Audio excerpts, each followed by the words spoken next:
Okay, start. Yes, sir. Okay, Assalamualaikum and good evening. Today, we do the presentation for academic interaction and presentation LPE 2301, and our title is the challenge facing COVID-19. My name is Muhammad Fikri Azhar, and my metro number is 201162. Okay, hello and good evening. My name is Azul David Lindraja.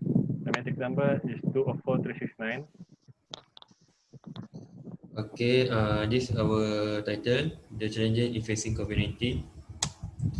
Okay, in this slide, we present about COVID-19, the challenges, the change, and conclusion. Okay, first one is about COVID-19. Okay, what is COVID-19? COVID-19 is an infectious disease caused by the recently formed virus known as SARS-CoV-2 or coronavirus. Before the outbreak originated in Wuhan, China on December 2019, there was no information about this virus. Okay, this is a common symptom of COVID-19. First is tiredness, high fever, dry cough, and difficulty breathing. Okay, how COVID-19 spread? Okay, COVID-19 spread by two ways. First is people, and second one is surface.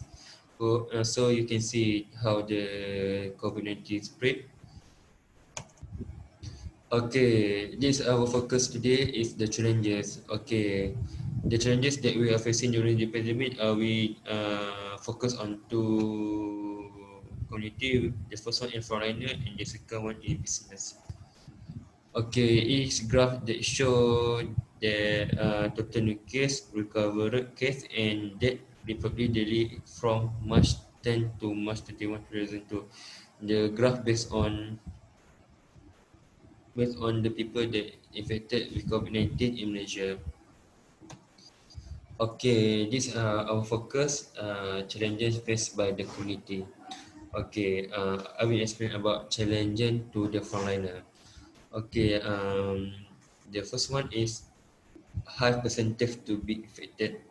Okay, we know that the staff hospital quicker with the patient that's affected with COVID-19, so they have high percentage to be infected. Okay, the ways that staff hospital that can be infected with COVID-19 is when they do the swab analysis to the patient. Maybe from that the staff hospital can get infection with the COVID-19. So from that they have a high percentage to get COVID-19 from the other people. Okay, the second one is the staff had to work overtime. Okay, the reason that they have to work overtime is because they have to so analysis, they have care about the patient that quarantine in the hospital, and they have to do more work like do analysis to the SWOT analysis, give a mask to the people. So sometimes the hospital have not enough staff to do the job, or they have because they have called the retired staff to help the staff hospital that work on the pandemic.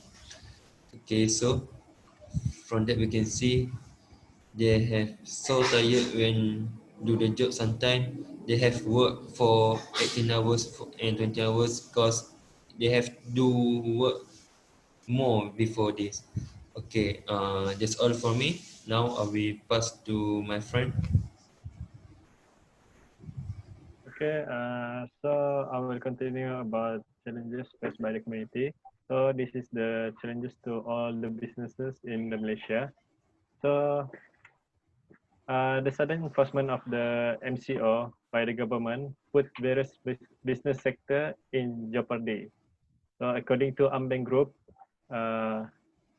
Group chief economist Anthony Das, direct damage caused by the virus can be seen in the tourism and travel industry, manufacturing, agriculture, and businesses, with many workers being laid off and others being placed on unpaid leave.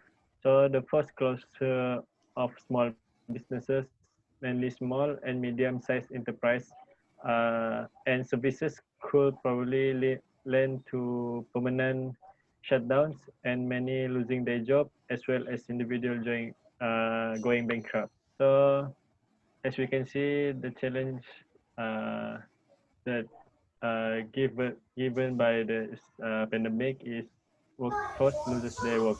So the second one is standard operating the procedure.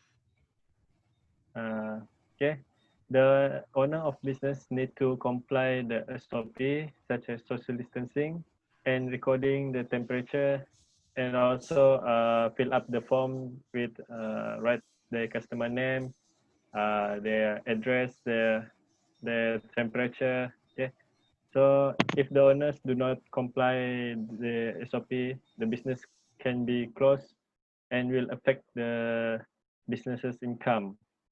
So complying this SOP also decrease the capacity of the business. For example, the restaurants where they must keep the distance to each other at least 2 meters. So this will affect the income also, because the lower the capacity, so the lower the income by the business. Okay, so next slide. So break the chain. So this is how we can stop the COVID-19 transmission with wash our hands daily. So cover mouth and nose when we are sneezing or coughing. Keep the distance at least 1 meter and follow the direction of our local health authorities. So for the conclusion, COVID-19 is infectious disease that can spread person to person through small droplets from the nose or the mouth and through touches of contaminated object surface. During this pandemic, the MCO are implemented by the government. So this difficult situation gives more challenges to our frontline, where they are working overtime to make sure the spread and mortality can be controlled, and they are exposed to the infection disease easily. So besides that, all the business also affected by this pandemic. All the workforces lose their job, and the business owner must comply strict standard operation procedure of SOP to keep their business open. So us. That's all from us. Thank you. Okay, thank you.